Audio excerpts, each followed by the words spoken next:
c'est la connaissance spirituelle.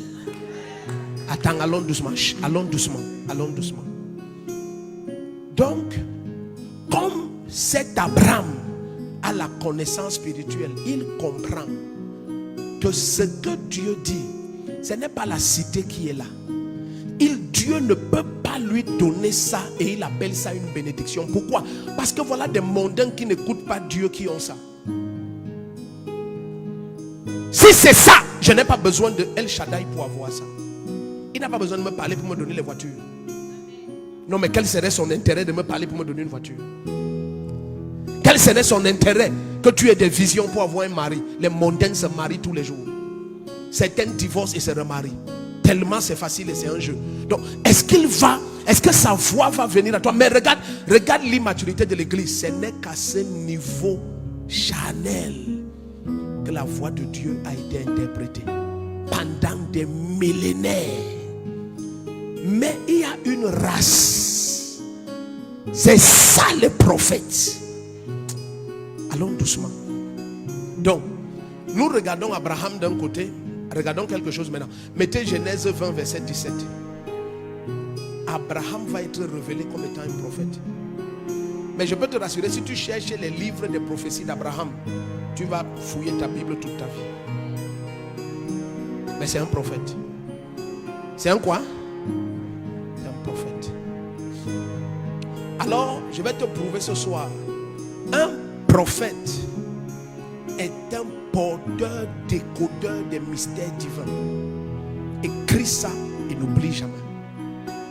Un prophète est un porteur. Et je vais te prouver tout ce que je te dis, ne te gêne pas. Un prophète, c'est un porteur et décodeur des mystères célestes. Quand on dit divin, c'est un religieux mal compris.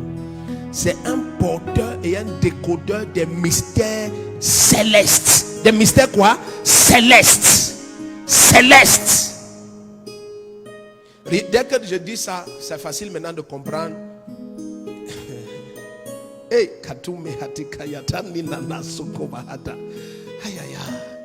Donc, vous avez vu Genèse 20, 17, mettez ça. Abraham pria Dieu qui guérit Amalek, sa femme et ses servantes, et elle prie enfin. Montons un peu verset 16. Je veux trouver. Il y a un endroit autour là où on dit que c'est un prophète. Il y a un endroit dans Genèse 20. Quelqu'un doit trouver ça. Quelqu'un a trouvé. Il y a un endroit dans Genèse 20 où on va. Verset quoi? Verset 7. Ok. Genèse 20, verset 7. Ok, moi j'ai mis 17, j'ai mis 1 devant. Excusez-moi. Mais je sais qu'il y avait un 7. Donc, soit c'était 7 ou 27 ou à tous les cas. Genèse 20, verset 7. Regardez ce qui se passe. Regardez comment. Ça, c'est El Shaddai qui présente Abraham. Ce n'est pas n'importe qui.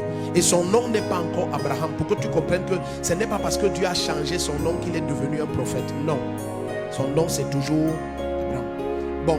En fait, ce n'est même pas ça que je voulais dire que son nom c'est toujours Abraham. Je voulais dire que ce n'est pas parce qu'il a déjà sacrifié Isaac. Voilà. Amen. Donc ce n'est pas parce qu'il a déjà sacrifié Isaac qu'il est un prophète. Non. Non. Non. Il y a un dépôt qui opérait en lui de tout temps. Maintenant, rends la femme de cet homme, car c'est un prophète. Montons un peu pour qu'on voie qui parle.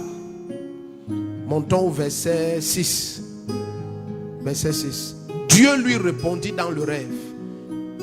Mes textes disent El Shaddai. C'est comme ça que Dieu se révélait à ce moment.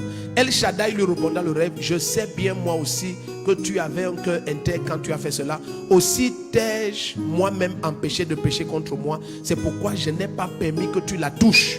Donc on parlait comme ça de Sarah. Verset 7 maintenant. Regarde ça, c'est El Shaddai. Maintenant rends la femme de cet homme, car c'est un prophète. C'est un quoi? Ok. Bon, maintenant, pourquoi plusieurs vont aller en enfer dans cette génération? Parce qu'ils croient que d'après la religion qui les a envoûtés et l'ignorance qui les possède, qu'un prophète est connu par donner le nom des gens et tous ces jeux que les gens font maintenant. Non. Trouve-moi les prophéties d'Abraham. Et pour te montrer que tu ne connais pas les choses spirituelles, tu vas me dire qu'il n'y a pas les prophéties d'Abraham. Mais moi je peux t'en montrer 7 dans Genèse. Il y a les prophéties d'Abraham.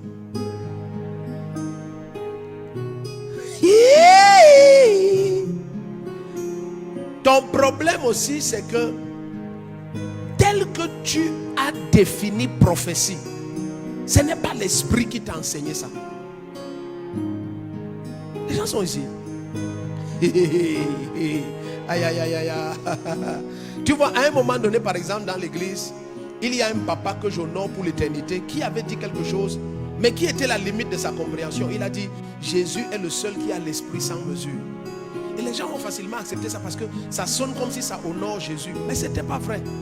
Amen. La réalité, c'est qu'en Christ, nous avons tous accès à l'esprit sans mesure. Sans mesure.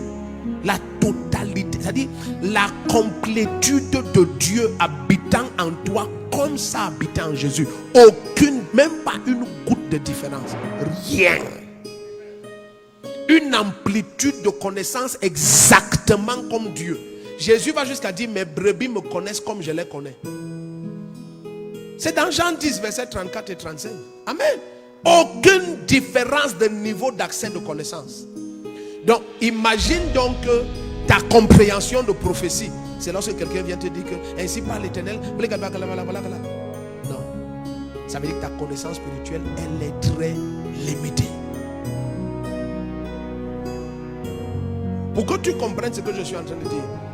Lorsque Jérémie et Ézéchiel, par exemple, si tu vois le prophète Jérémie couché au sol avec des habits déchirés sur lui et il verse de la cendre sur lui, on va directement lui demander qu'est-ce que c'est que ça? Parce qu'on sait que ça veut dire quelque chose. C'est une prophétie. Pourquoi? Parce que cet homme, Malé, Olikati et Sobraham, parce que cet homme que vous voyez et que vous pensez que c'est un être humain, non, c'est un possesseur, décodeur des mystères divins.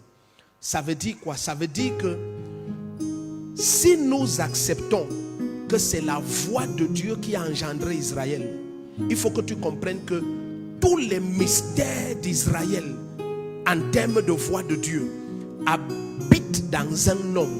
Et c'est cet homme qui a la responsabilité d'amener cela en manifestation. Donc pendant que tu regardes et tu as l'impression, voilà pourquoi lorsqu'on présentera Jean-Baptiste, on va dire c'est la voix qui crie au désert. Mais quand tu vas aller au désert, tu ne vois pas un son.